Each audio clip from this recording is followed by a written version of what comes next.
masa tu anak kecil-kecil lagi, anak kita terpaksa bawa anak-anak tu ke kedai. Ada buai kat kedai jaga masa tu. Memanglah kalau kita orang berniaga kan mula memang banyak cabaran, dengan modal tak ada, kadang-kadang rugi. Kita pun masa tu bukan kita hidup senang, susah dulu.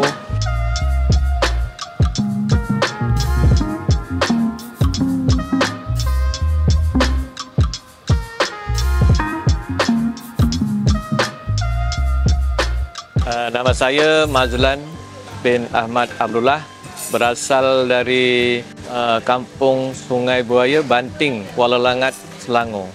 Saya berniaga roti canai lebih kurang 40 tahun. Asal saya pandai roti canai ni, saya belajar banyak tempat sebenarnya saya belajar.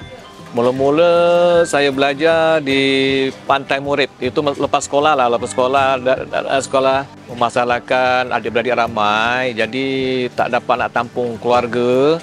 Jadi saya terpaksa berhenti tu sekolah agama tu.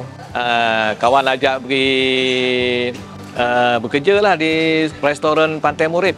Dekat situ saya mula belajar sikit-sikit aja. Mamak ni dia tak boleh nak bagi kita pandai tu. Kita nak menyuruh belajar dengan dia ni. Lepas tu di restoran Banting pun saya bekerja juga.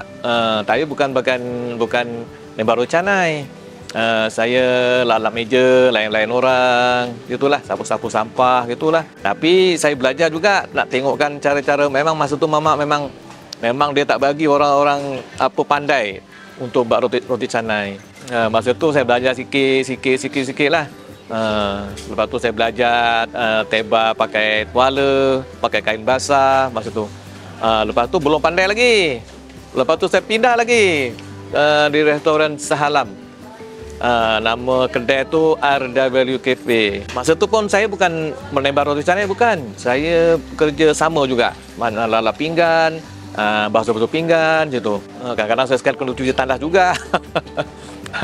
Dekat situlah saya boleh jadi pandai sikit lah. Pasal dekat mamak tu kedai restoran tu kedai Melayu. Jadi apabila mamak tu tidur, saya akan belajar. Saya ambil tepung yang ada belen-belen yang dia orang tak habis tu kan. Saya lenyek-lenyek, saya cuba teba-teba kan. Dah beberapa, saya ingat dalam 3 tahun situlah saya buat cara macam tu. Lepas tu dia nampak saya pandai sikit-sikit.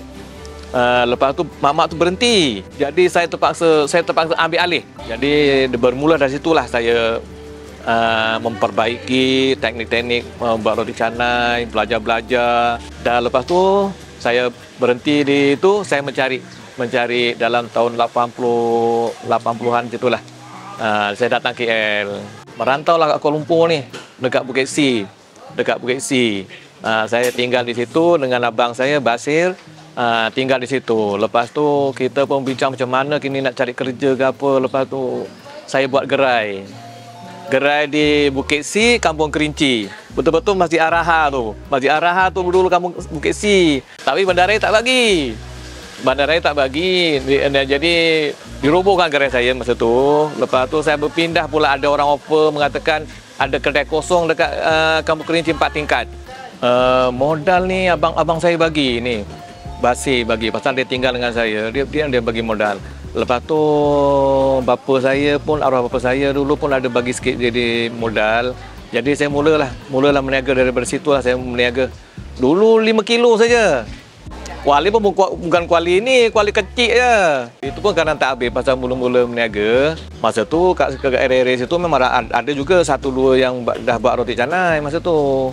Yang banyak dorongan isteri saya yang bantu saya lah, dan membesarkan anak 5 orang.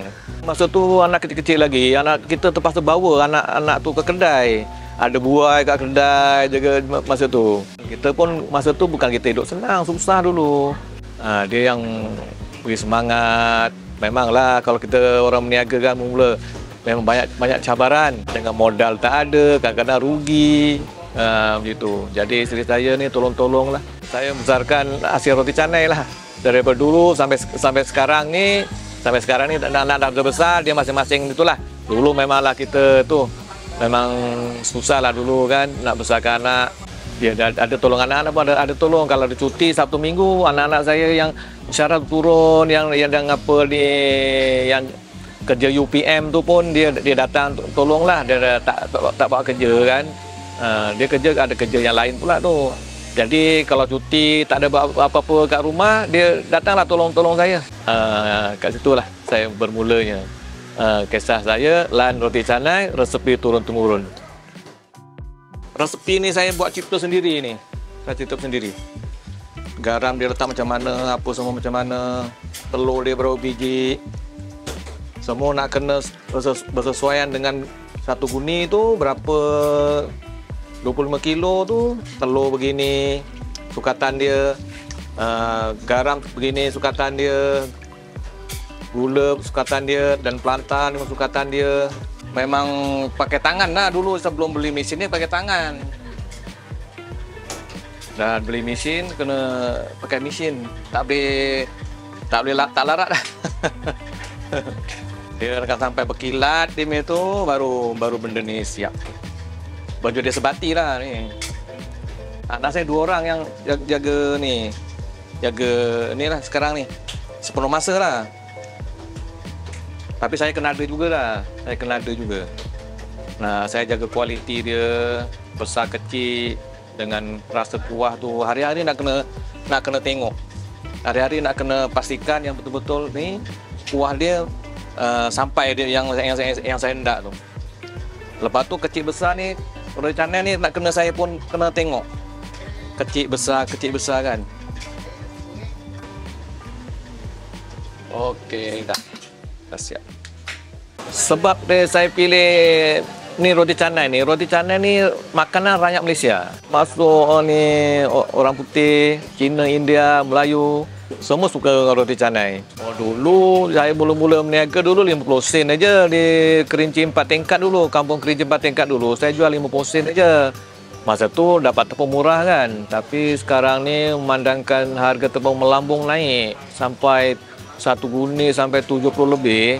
Jadi saya terpaksa naikkan harga tu sampai RM1,5 sekarang. Dulu telur boleh dapat RM10, sekarang RM13,5. Terung dulu boleh dapat RM5, sekarang RM10. Tepung 1 guni dulu RM43, sekarang RM75. Sekarang tepung seguni.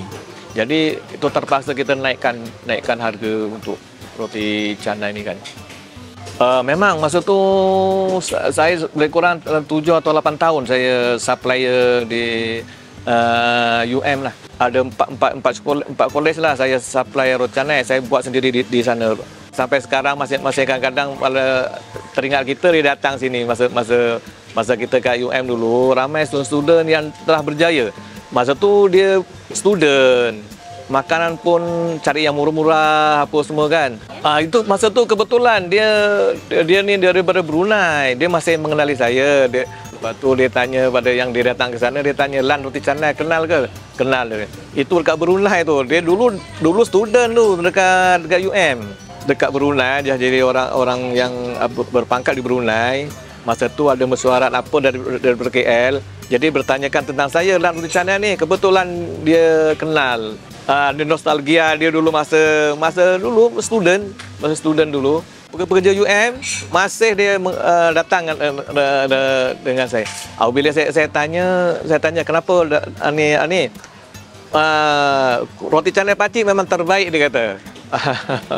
Dan kuah memang terbaik. Itulah sampai sekarang ni pekerja UM datang makan ke kedai saya.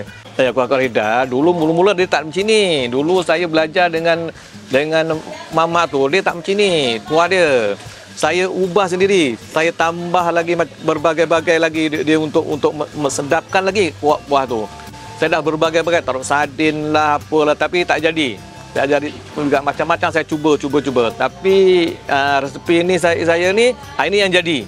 Kuah yang pertama sekali, kuah ni roti canai, siapa-siapa yang nak jual roti canai, kuah tu mesti yang terbaik lah, saya cakap. Terbaik. Kita cipta sendiri macam mana nak sedapkan kuah tu. Ya, bahan saya dal tu cari yang jenis yang lembut. Dal tu ada lagi ada dal dua jenis dal ni. Satu dal yang biasa Australia tu dal. Yang kedua ada dal kecil-kecil tu. Yang kalau merah tu nak dicampurkan. Tapi tak salah banyak lah tu, itu dalam kilo kedua dalam periuk macam ini kan. Dalam periuk macam ini dia kena sekilo atau sekilo setengah ataupun 2 kilo. Dan lepas tu kita nak kena berpasangan dengan ni sambal dia ni. Baru kita dapat rasa yang istimewa lah. Dekat sini kuranglah masalah dia kan. Pasal sini pun saingan pun ramai juga. Tapi saya boleh bertahan ni, saya jaga hari-hari buka. Hari-hari buka. Jarang kedai saya tutup melainkan hari raya je. Dengan bulan puasa je. Bulan puasa pun saya buka di Murtabak. Murtabak di Bazar Ramadan sana. Saya jual roti canai, memang dah menu utama saya lah. Roti sardin, roti telur, roti bawang, roti telur bawang. Lepas tu nasi lemak, mie goreng, nasi lemak sambal hijau, nasi lemak sambal merah. Berbagai-bagai kan lah kita punya jualan. Mie goreng, kuih-kuih pun ada juga. Orang hantar lah kuih-kuih. Kedai saya terletak di nombor 74, Dataran Seri Angkasa Jaya, Pantai Dalam, Kuala Lumpur. Dan waktu perniagaan saya 6.30 hingga pukul 12 tengah hari.